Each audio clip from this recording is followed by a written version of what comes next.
Welcome to the Leadership Exposé podcast. This podcast is for purpose-driven leaders at diverse levels and organizations around the world who are seeking to scale and transform their leadership, to level up their business, and to create an impact in the lives of people all around them.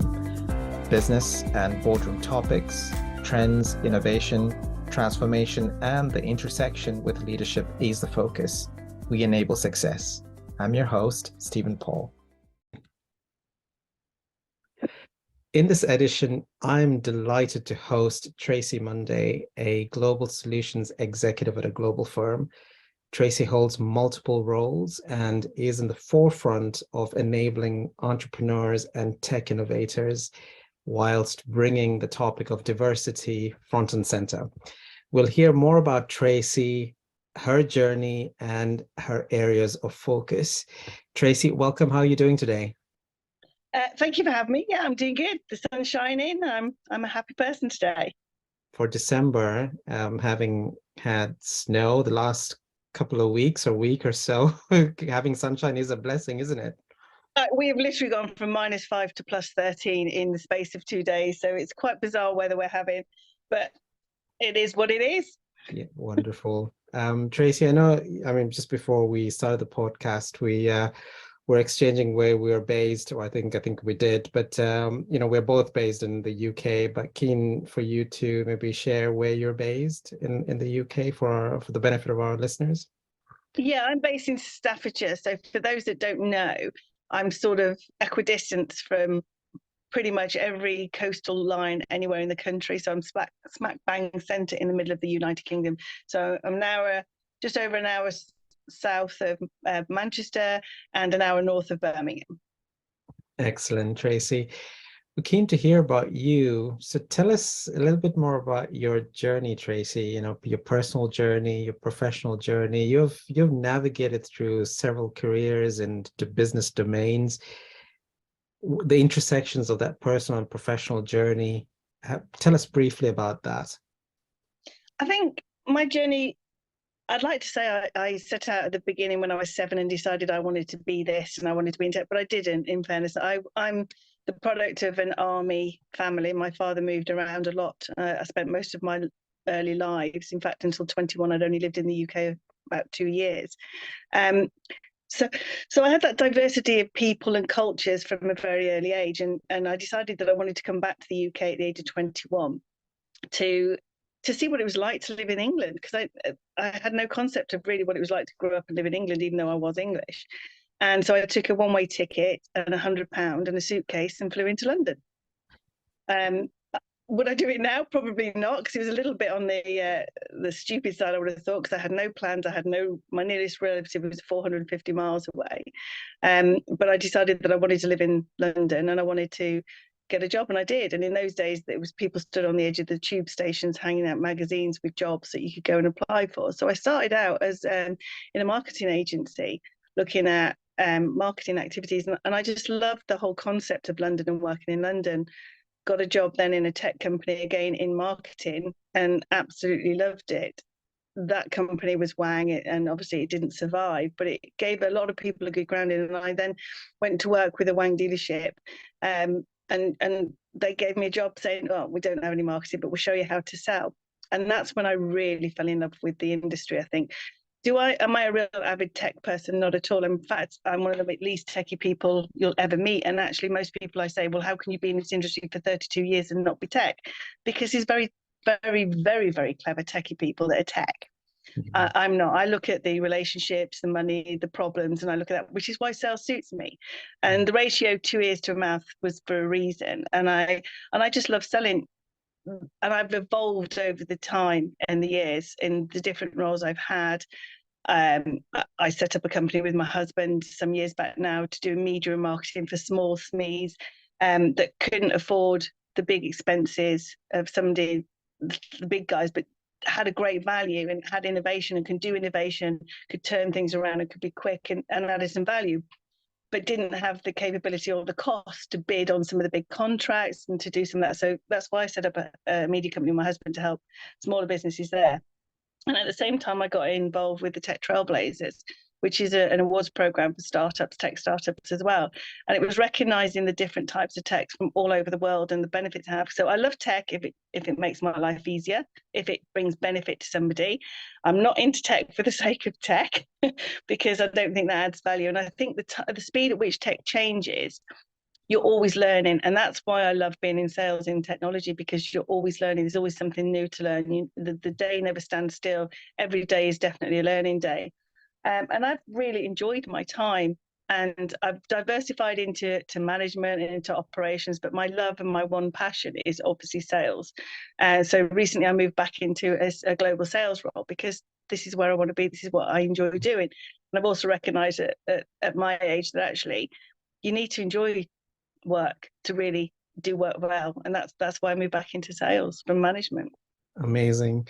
Tracy, as I was just hearing your journey, I was, some of the takeaways that I was listening to there was your agility and your passion, your agility to drive through different domains, but obviously it's from a younger age about living in different countries and then coming to the UK when you're 21. But your agility to navigate through those different roles and your aspiration to be entrepreneurial as well. Is it safe to say then that you're more gravitated towards sales, but then bringing life of that technology and that innovation around sales? Yeah, it is. I mean, it's one of those things. I love people. I think the people interaction, I love to be in a room with people that I think are far cleverer than I am, because I'm always amazed by how clever people are. And I do like sales. And unfortunately, I don't think there's enough female sales in. And that's when I got into the diversity thing, because I went to an event about 7 or 8 years ago. And there were and all my life, there's been very few women in the room. But you sort of get used to that. Growing up in the army, in the military, you tend not to notice that division. And I'm seeing it in my teenage children now. They don't see the gender division, but in business and through my life, I have seen that division. And I'm caught between, I want to do the right things to promote diversity, but at the same time, I don't want to positively discriminate against people, because I want people to think I'm here because I earned the right to be here. And I think a lot of women do the same. And things are changing. And I know a lot of people have had a really tough time getting to where they are. There is not enough people in sales. There's certainly not enough women in sales, because it's still seen as a male-dominated industry, when it shouldn't be, because actually the relationship side of sales is 100% better fitting, I think, into my type of personality. Yeah, absolutely. And are there things that you are doing currently in that space to bring women in tech or bring women up to the forefront? I know there's so many initiatives around, but how are you plugging into those initiatives to help women in tech? I joined the Women's Global Mentoring Program about a year ago now to help women there. I also do stuff in schools to promote girls getting into tech, because I also think at a young age, the educational system needs to change. They need to show girls and young girls and boys that tech is not all about coding. Being in the tech industry, you can be an accountant, you can be a marketing person, you can be a salesperson. And actually, sales is a profession. It's a proper profession. And if you do it right, you do it well. I'm thinking a lot of people think sales is easy. You just rock up, have a few conversations with people, and you take an order. That's not reality of real sales. I mean, it does happen, but rarely happens. So it's a profession, and you've got to work at making that profession right. So I work with young girls. I work with some schools. I also am on the Global Mentoring Program. And I'd like to think that I give as much time as I can to people within the workplace to help them out as well. So whether it's gender or I don't care, I just think sales is the right place for anybody to be, and it's a good place for girls to be right now. So I do what I can to make sure I help out. There is lots of initiatives going around. There is lots of positive. I know that where I work at the moment, they're very positive about getting the right resources into the right places and promoting and, encouraging. I'm more of positive encouragement than positive discrimination. So positively encouraging girls to go into this field rather than discriminating for them.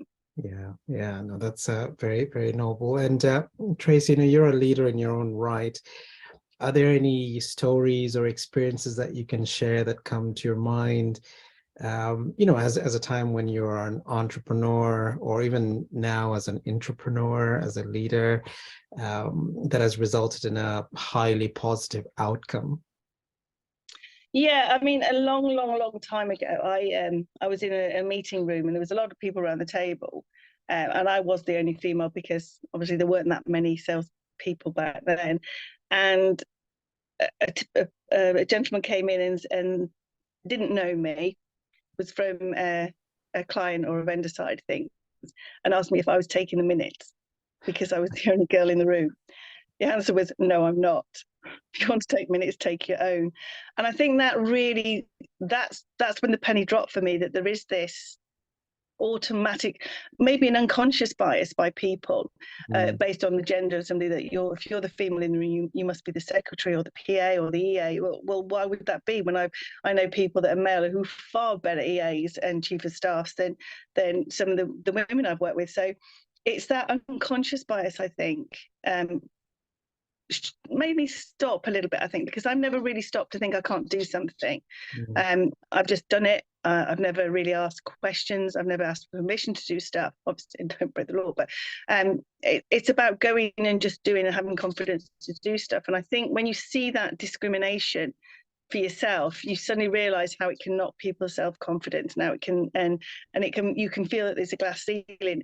But I think a lot of it is a mindset as well. Women, it's not about calling out how unfair the world is, because the pendulum has definitely swifted to the right now, and there's a lot of positive work and positive efforts going on for women. But I think it's just a case of just go and do it.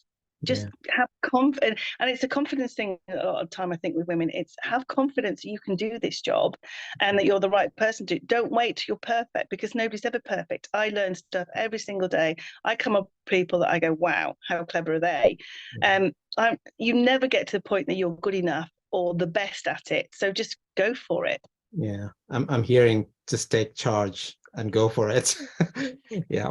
I think we spend too long trying to justify reasons. I think women like to analyze capabilities a lot, and that is just a natural. It's gender. It's just how you are. It's how you've been brought up from years and years and years. I'm not saying ignore all of that, but I'm saying just try not to justify why you can't do something or why you're not the right person for something. If you want to do something, just go and do it.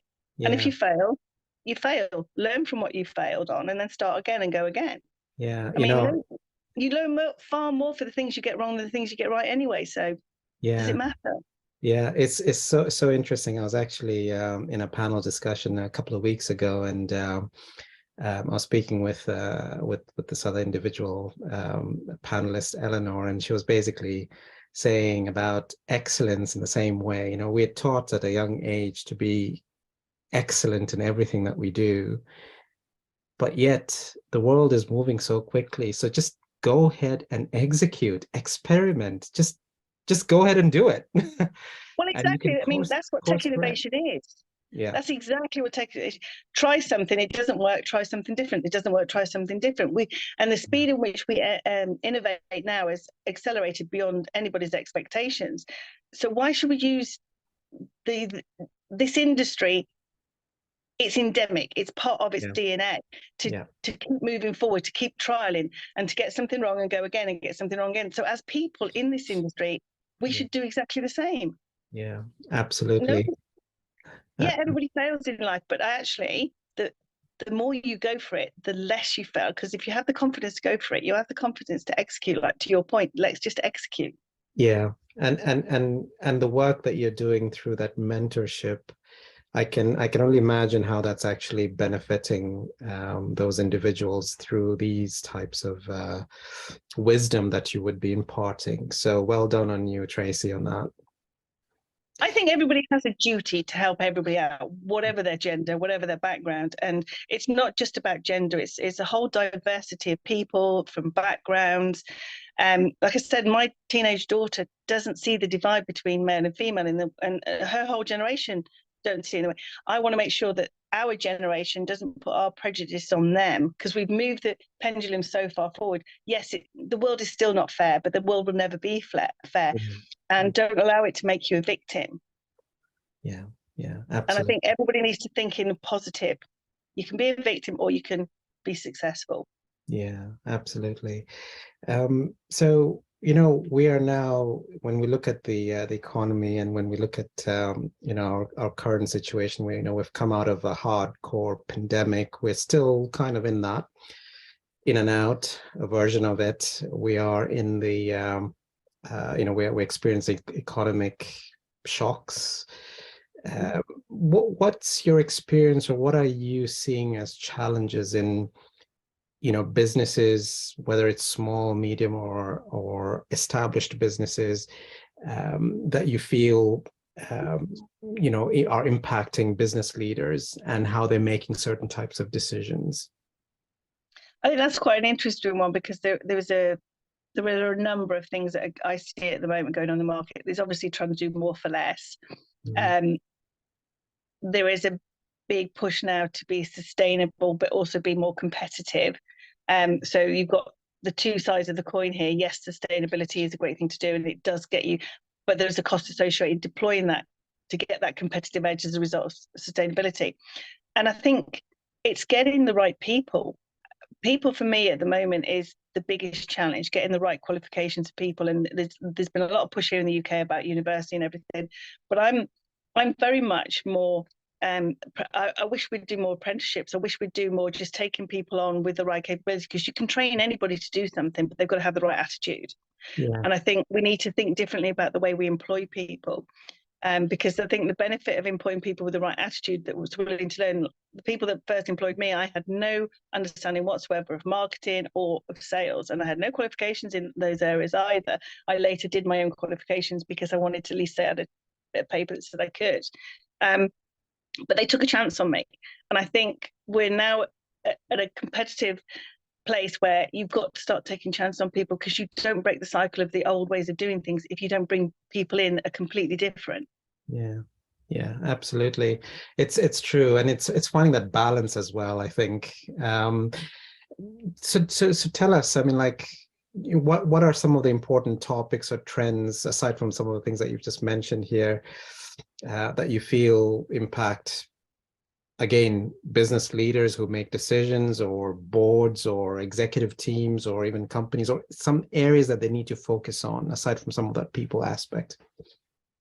Obviously, sustainability is a big issue for everybody. That everywhere you look, there are signs that if we don't change the way we behave, and they change the way we consume things, because we became a very consumer, throwaway society, where you can fly anywhere. We're global, so you can fly anywhere in the world, and in the way you used to take a bus or a train before. I think sustainability is a really big issue. I think it's about doing it because you want to do it, not because you're ticking a box for the competitiveness. And I think it needs to start at the top of within organizations. If sustainability is in your DNA, then it's in your DNA. Don't play lip service to it, do it properly. I think the other thing is our ability to transact.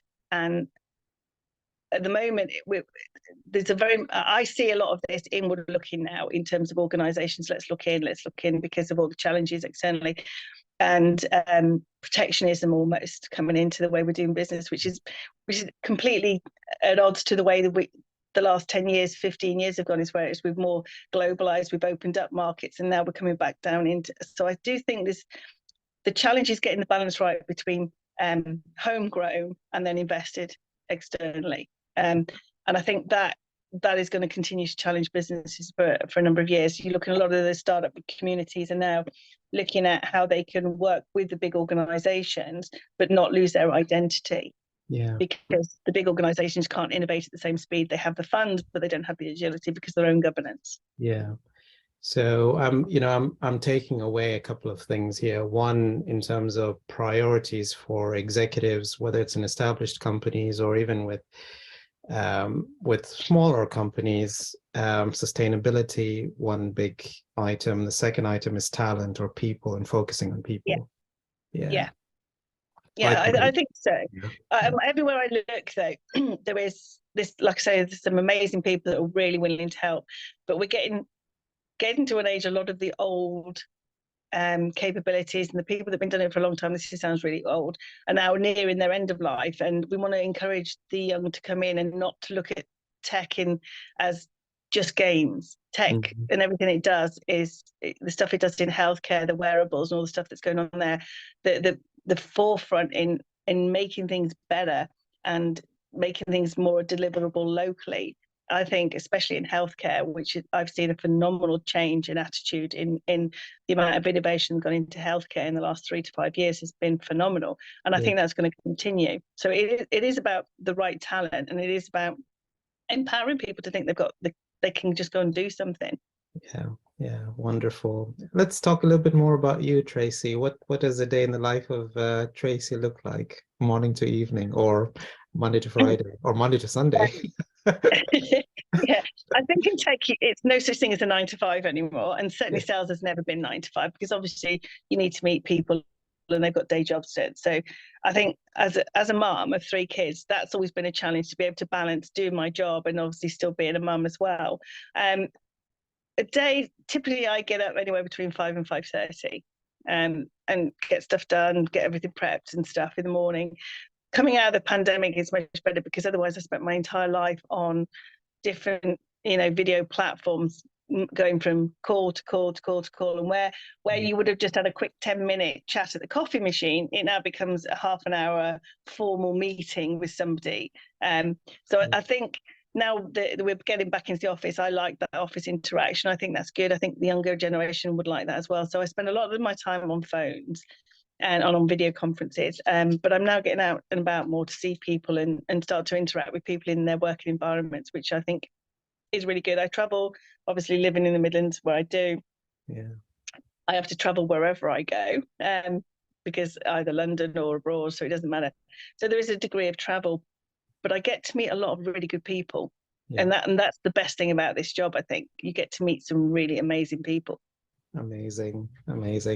And what's the next big business or personal adventure for you, or are you already in it?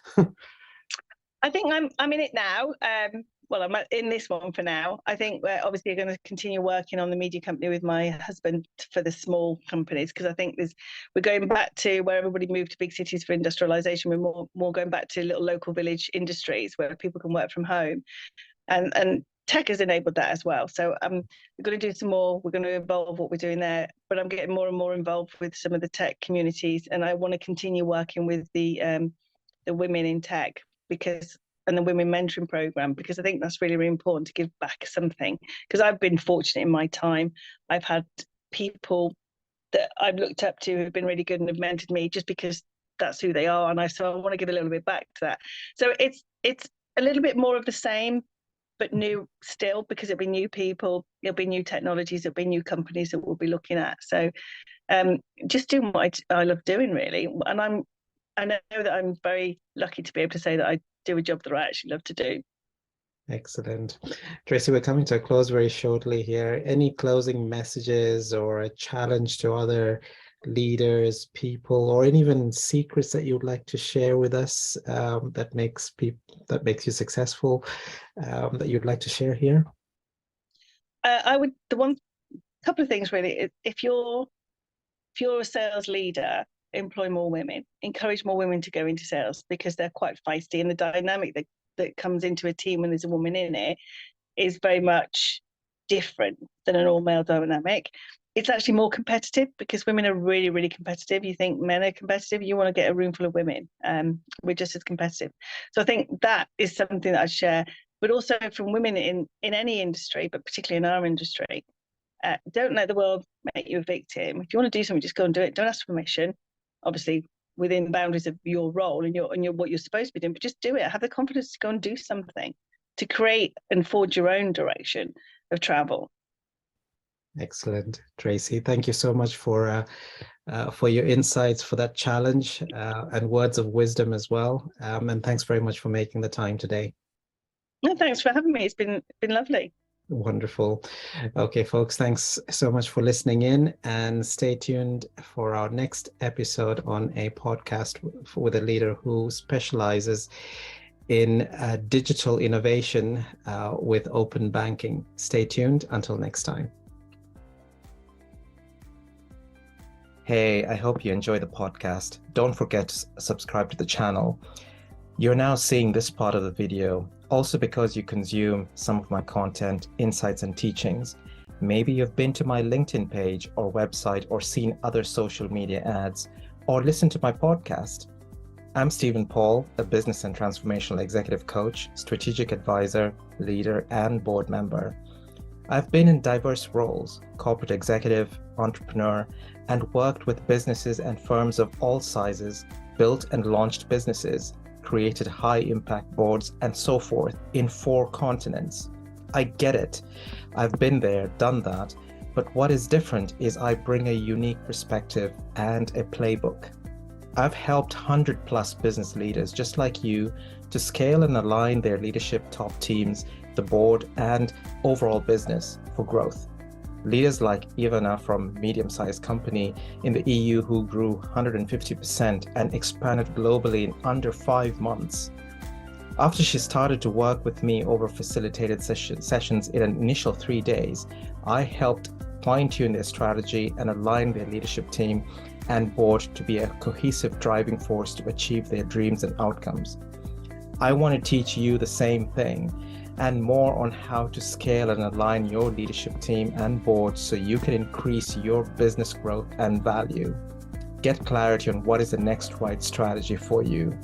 There are multiple ways we can work with you. Number 1, click the link for a free, non-obligatory 60-minute initial strategic session. Let's get a feel for your dreams, your vision, your challenges, and let me convert that into a route map for you where we can co-develop and co-pilot. Number 2, enroll in an innovative and intuitive digital online course that I have created to help you transform. It's called Unshakable Resilience. It is the ultimate program for individuals and business leaders like you who want to be equipped at a personal and professional level to respond to any form of challenges or in crisis situations and take on opportunities with grit, resilience, and build a mindset of success. In essence, you want to be unshakable, thrive in crisis, take on opportunities in the face of adversity, and build a success mindset. So, click the link below to learn more on how I can personally help you individually and your firm to scale and align your leadership team and business and pivot in a transformational way. And for you to experience this, whatever the challenge you're facing, get in touch with me. Let's discuss, and I will share my insight rapidly to enable your transformation. Click the links below.